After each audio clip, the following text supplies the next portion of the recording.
Run.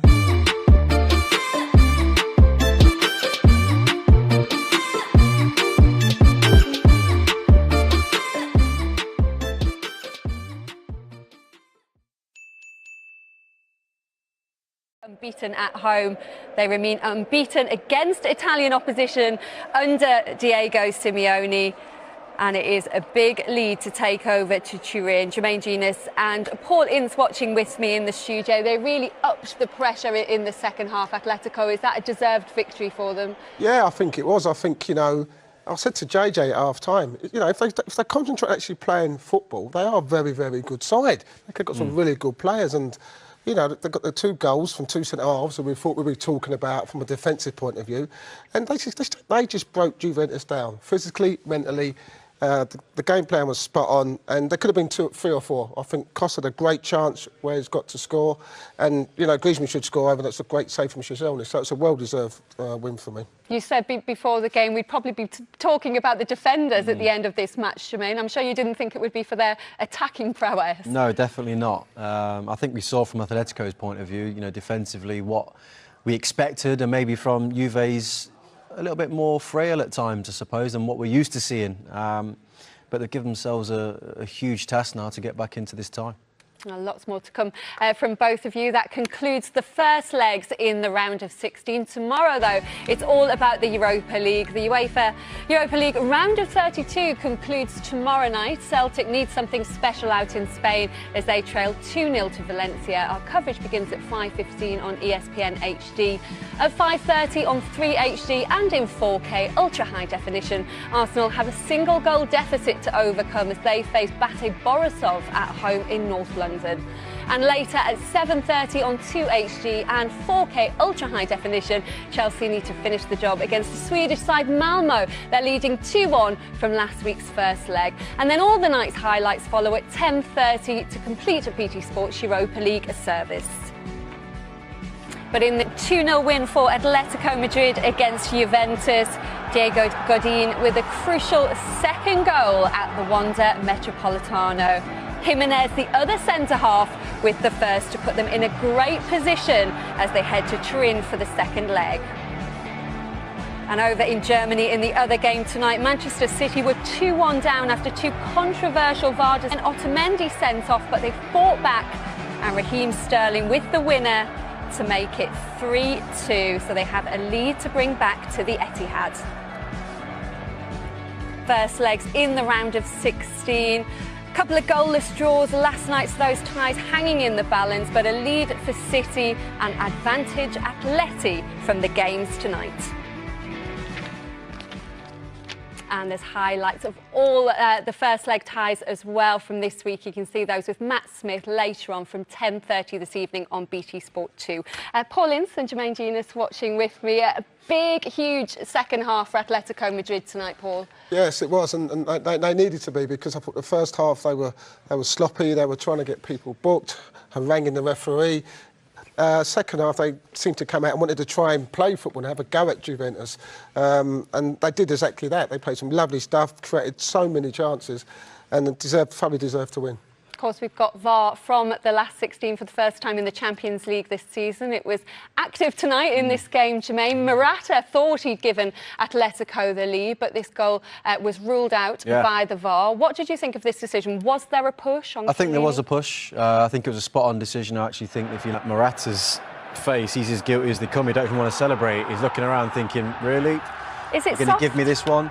No, I don't think it is. I think you underestimate sometimes momentum, and when you're running forward and somebody pushes you, it doesn't take a lot for you to knock you out of line. He's got that kind of the angle of the ball coming in. He's got that line covered, Chiellini, and he nudges him. I think the referee made his mind up on that particular frame there. You can see the nudge. Yes, he over-exaggerates Chiellini to get the decision. He buys it, obviously, very well, as they do, but I still think it's the right decision. Yeah, we had the on-field review there. You could tell which angle he made his mind at. What did you think, Paul? No, I think it was a foul. Is he already going down? He is, but obviously the fact that I've played in Italy, I've seen many players exaggerate that type of movement. It was a foul. The theatricals were a little bit over the top, but, the decision was the right decision for me. Now, both the goals came from set pieces. The first one, Jimenez, the centre-back, perhaps an unlikely source. So was it on right to stand? I mean, to be fair, I didn't think so when I first saw it. I mean, Bonucci, who's marking Jimenez, he gets a little kind of slap in the face, but he goes down. You know, for me, it's like win the header, clear it, then talk to deal with everything after that. But he's lying there with his hand on his face. He's a top-class defender. You know, and look, as you see it here, it's a little slap, but he can stay up. He's got to deal with that, JJ. And it's nothing. This is the Champions League's last 16. You know, win the header, then moan to the ref. He doesn't do it, and they're a goal down. He's on the ground having a look. Continues when Jimenez hits the ball in the back of the net. He's kind of covering his face, but looking at what's going on. It obviously didn't affect him that much. It was the right decision for the goal to stand. And then it was Jimenez's compatriot, Godin, with the second goal, a crucial second goal, really, in the context of the tie. Huge in the game. I mean, Italian teams conceding 2 set pieces. Doesn't happen very often, I suppose. And we were just talking about Ronaldo, really, and his body position. If he doesn't turn his back there, it kind of hits him and goes out. But because it's good defending from Mandzukic, but as Godin hits this one, the turning of Ronaldo's body, if he just stays square there and don't turn, it hits him and comes back. But unfortunately, he turns his body and it deflects off Ronaldo into the back of the net. But you have to say it's exactly what Atletico deserved in that second half. As Incy was saying, they started to play football. I was so disappointed in you. Doing absolutely nothing for 90 minutes. I mean, what do you put that down to? You know, sometimes you can say, you know, maybe they went into the game trying to get a 0-0. Maybe they wasn't as adventurous as they should have been, but they just never got going at any stage. I think in the second half, I think Atletico did a job on them and just they wasn't allowed to do anything. I still expect more, though, from Juve. You know, the history of the club, the players that they actually have and they possess. From an attacking point of view, they didn't show anything tonight. I kind of think when you kind of look, I mean, when you see the names on the paper, Mandzukic, Dybala, Ronaldo, you kind of think, yeah, attacking-wise, but you think Ronaldo's 34 now. Dybala's not played a lot of games this season. You know, Mandzukic, I don't even have his name in the whole game. So from an attacking point of view, they weren't very, very potent today. I'm sure it'll be different in Torino. Yeah, I'm sure it will be. We're going to get some reaction from Madrid now because Andy May is over there and he's talking to Atleti goalkeeper Jan Oblak. To score, so I think we deserve to win. I think we deserve 2-0, but that's just first half. Now it's another game, second half of the game in 20 days. So we need to keep calm because that's not done yet. Juventus is a great team, so we need to prepare well. We have some league games before that. And I think the result is good, but it's not done yet. VAR played a massive role tonight, didn't it? You didn't have the penalty involving Costa, and then the goal from Alvaro Morata, that wasn't given either. What are your thoughts on those 2 big moments? Yeah, that's true, but I think that they want to do the best. They want to help the football to be like more correct. So if they decide like that, I guess it's true. I'm not there in the room, I don't know. So we respect these decisions, and that's, I think, everything to improve football. You must be happy as well that you really restricted Juventus. They didn't have much, did they, to trouble you? Yeah, we play well. We play well in defense. We play well in front. So everyone was defending great. We did the things what we were speaking in the dressing room. So then in the pitch was easier, and we did our job. So because of this, Juve didn't have a lot of chances to score. And no away goal. You surely have a massive advantage going to Italy. Yeah, for sure. With 2-0 you have advances, but like I said, it's not done. Juve, it's amazing team, so I know that will be difficult. It doesn't matter if we have 2-0. We need to enter to the game like it was 0-0 and do our best and try to pass.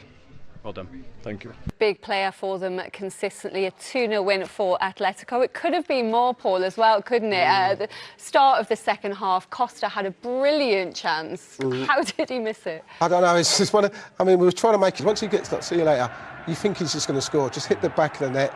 You know, I think the keeper did well because I think he stood up for a little bit longer.